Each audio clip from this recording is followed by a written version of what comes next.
Добрый день. I will continue in English because my Russian is very limited, unfortunately. I want to thank you for being here. Of course, I would like to thank the organizers, but I would also especially like to thank you because it's so much better speaking for an audience. I will give you a short introduction of our company and go to the situation at hand in Yakutia, because that's what we're here for, and try to bring some new things as well, although I've seen a lot of speakers who covered a lot of ground which I was initially going to cover, but that helps to eliminate some slides anyway. So we are a private company established about 11 years ago in the Netherlands. We've already realized or helped realize more than 1,000 projects because we are usually consulting or engineering for companies, but we like to show a project and not a report. So our business directions are engineering, consulting, etc. And I think most importantly, we are in Russia together with local parties. Local in Russia is quite extensive, but we are a partner of FDEC, and FDEC is the main executor of the Far East Power System Master Plan of 2014 to 25 for RAO energy systems of the East. Our experience is mainly in renewable energy and energy efficiency, so I think I'm at the right conference. We've done more than 15 wind projects, about 70 megawatts totally. Solar energy is now picking up. It's also PV and heat, and there are about 18 projects, which I have to, that's a bit limited because we try to make big projects for maybe like 5,000 houses and incorporate it into one project because we don't work for particular, for house owners only, so because it's much more efficient to do more. We are a leader in biogas energy in Holland and have done over 200 projects which have relations to biogas, and that means that we have done about 70 production installations, but we also do other things like make natural gas quality from the biogas. Geothermal energy, it was mentioned before, is picking up also in the Netherlands, very location specific, but we've helped to realize 5 projects. And we are also market leader for especially horticulture in Holland, where the geothermal energy is very popular at the moment to save on gas costs because they are quite a bit higher than in Russia.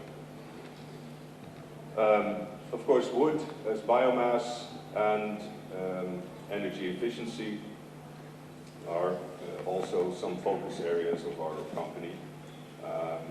And that includes, for wood biomass, includes processing often. I will not take very much time on this slide. We have different client groups.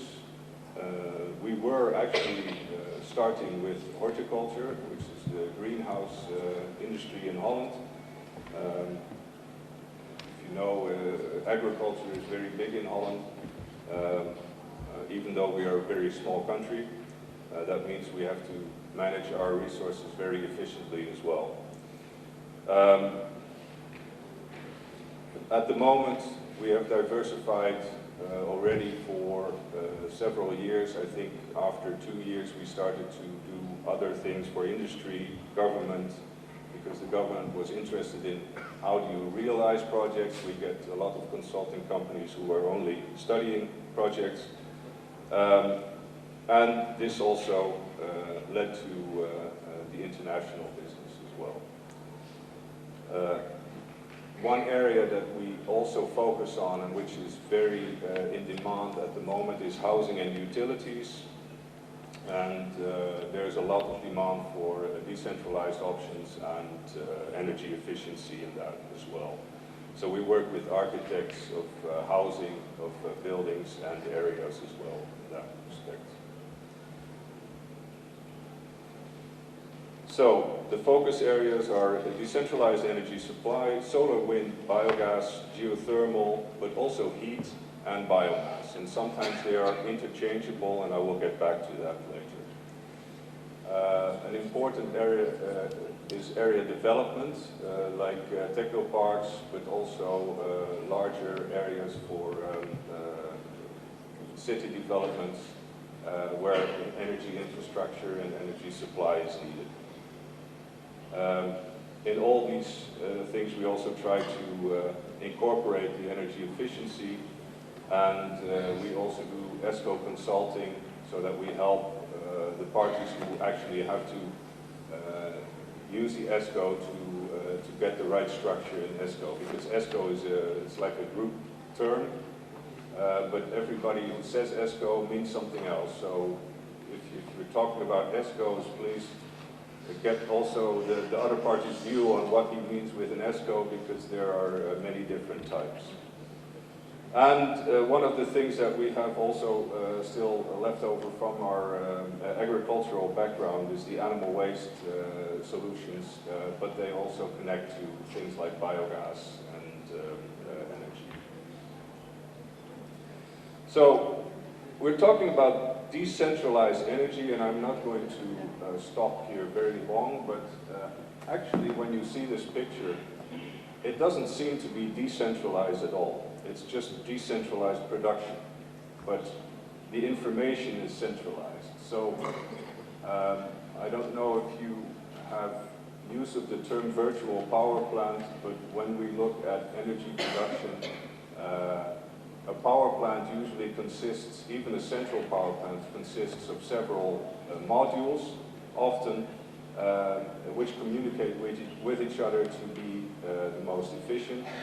And basically what we're doing, if you simplify it, is just putting these further away from each other.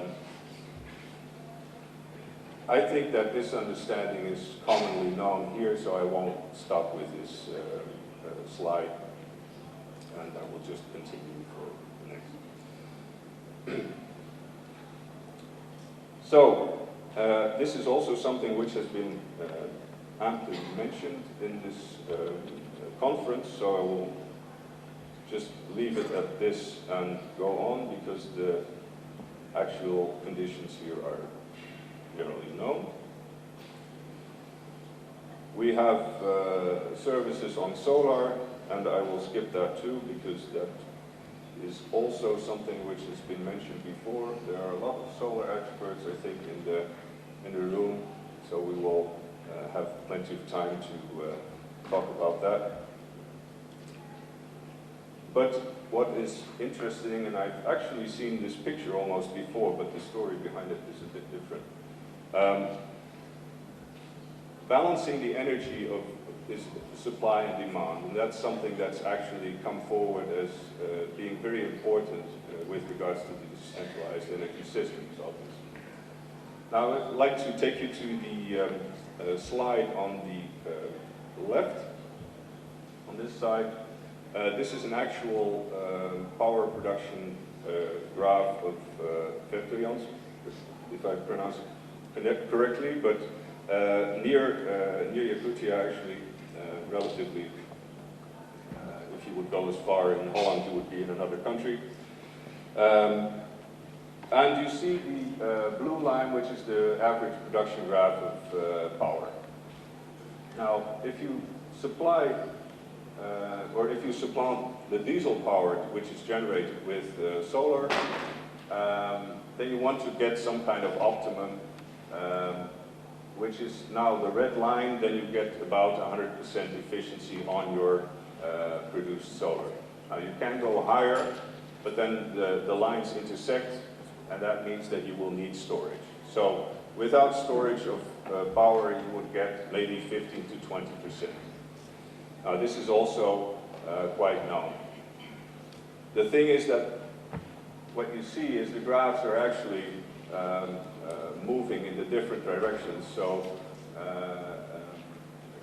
we still need to do some added features. I will get back to that later.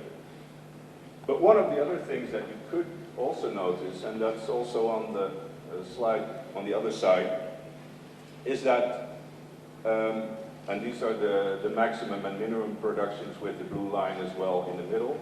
The dotted line are the days that you need actually heating in this area. So it seems that heating requirements and electricity requirements in practice are connected. Now this tells me basically that there is electricity being used for heating. I don't think I have to tell you that to use diesel to produce electricity, to produce heat, is generally not so good an idea.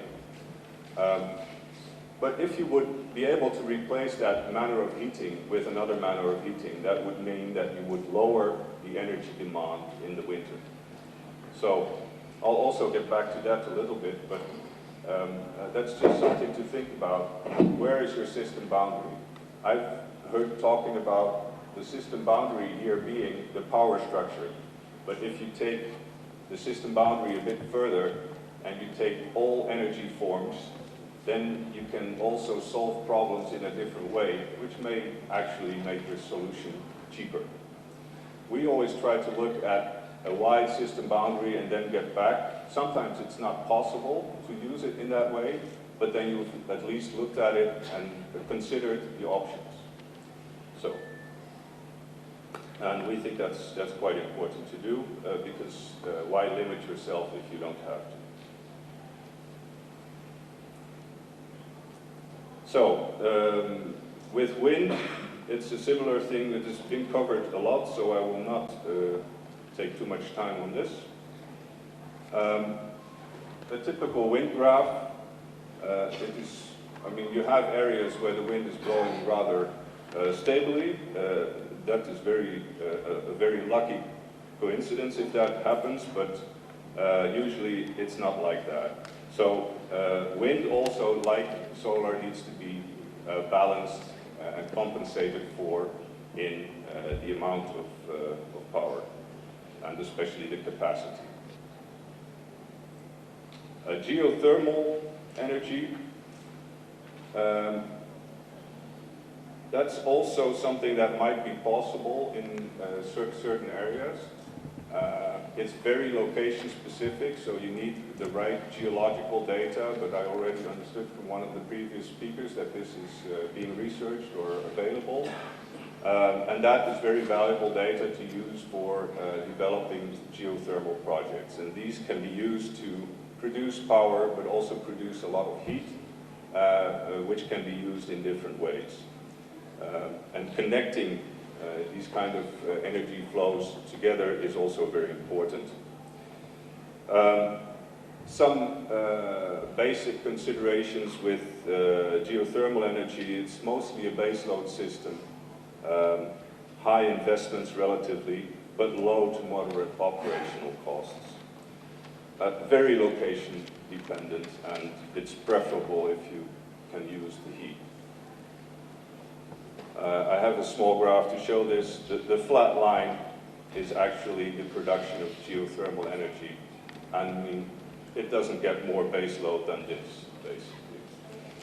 The blue line here is the use graph of energy.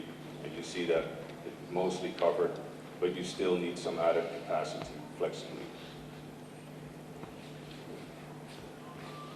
So to compensate for solar and wind fluctuations, you need something else. And we've talked about diesel wind combinations or solar diesel combinations. But I would also like to take you to another alternative energy source, which is the biofuels, which could also be used to offset that. And I was a bit surprised yesterday that biofuels have been researched, but were not deemed feasible. It's possible, but it may also depend on the system boundaries that were taken, because biofuels are not, it's a bit more complex than just wind or solar options. When you look at biofuels, there are different categories, and you have the oils or the biodiesel, and I would prefer to look at oils for this area, because to make biodiesel you need methanol, and you actually take the bio oil and make it into biodiesel. Kind reminder, Mark, to observe the time constraints. Yes, I Thank will. you. Sorry. So you can use sources like rapeseeds, which can be grown here. Then you have the solid fuels and biogas, which is not so interesting, I think, for here. So general advantages, of course, storable, you can store it, and you don't need too much expensive power storage, because power storage is something that's also covered, but it's still relatively expensive, so we try to minimize it. Local production is possible. It's flexible, unlike solar and wind a bit, and production can actually provide jobs and can be combined even with food production if you look at the agriculture. I will skip some things here which will be covered anyway, I think. But to conclude, you need a balanced system, and you can do it in different ways, but there are also sustainable ways of doing that. It doesn't have to be diesel. So if you want to limit the diesel costs, look at all alternatives as well.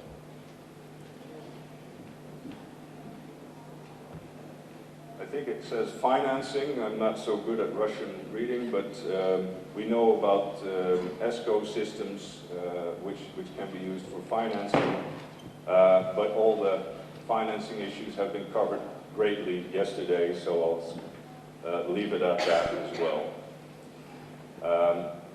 And I hope to take you together, because we have a lot of potential here in the room, to a future for tomorrow, which is a more sustainable, but also more decentralized and interesting system of providing energy and heating maybe for the people in Ekwadraat. Thank you for your attention and the extra time.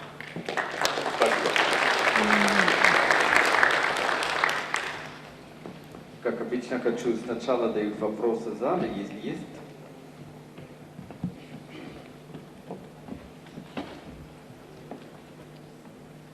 Хорошо.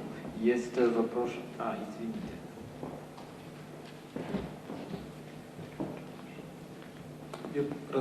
Я правильно понял, вот предпоследний слайд показали, что есть финансовая схема с отрицательным процентом. Прочитал, не ошибся, нет в этом вопросе.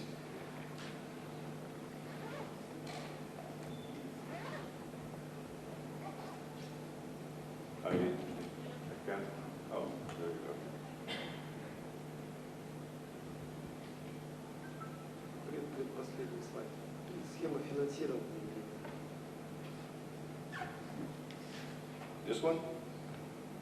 Предлагает отрицательную процентную ставку. Правильно, да, понял? То есть, и что это такое? Что из себя представляет отрицательный процент? Положительный мы понимаем, не менее 15% годовых сегодня. It means that banks who store money with the European Central Bank actually have to pay for storing the money. Okay. Спасибо. Ну да, это вообще финансовая дискуссия, это все, что касается quantitative easing, и действительно Европейский Союз смотрел даже возможность подставить негативные ставки. Еще вопрос? And among the panel members? Then I will bother you with one or two question marks. My first question, you touched upon the whole gamma of renewable energy. The only one I did not hear was small hydro. So first question, why is that out of the picture? And second question, one of the things I learned at IFC is that all these renewable energies are very specific expertise. For instance, there is no such thing as a small hydro specialist. There's a specialist for head, there's a specialist for run of the river, there's a specialist for sediment. So does Ekwadraat employ 10,000 people or? Not exactly, but you could call it that way. We work together with a lot of partners. So we select based on the project that we have, we select the needed expertise which we need to realize the project. So that allows us to be flexible, it allows us to be technology independent, but it also allows us to gain experience with people who are the specialists in certain fields. In some fields, these are outside the consultants that you attract when you need them, or are these internal capacities? It can be consultants, but it's usually also suppliers of material. We know what they do. We know, and actually it starts with the financing. If you get the project right and you have a business case, then you get somebody to finance it, and basically you select the suppliers, or you tender things to suppliers based on what you need.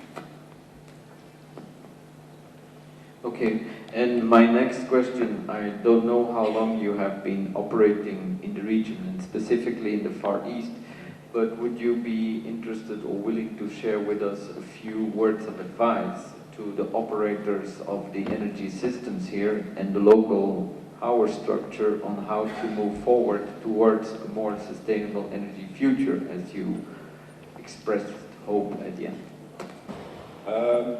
It's a bit presumptuous, but because I have no specific Far East projects at the moment, we are happy to do some, but I think that one of the things that is a general statement in any case, I found that you can wait for central governments to help you, but a drowning man is better to learn to swim until the boat gets there. Because I think you have to help yourself before you let somebody else help you, because once you get moving, people will start helping after. That's our experience in the projects as well. And I think that might be something that you need. And you are actually doing that, because you see that there are projects going. So my advice would be keep that up and keep going. Thank you very much.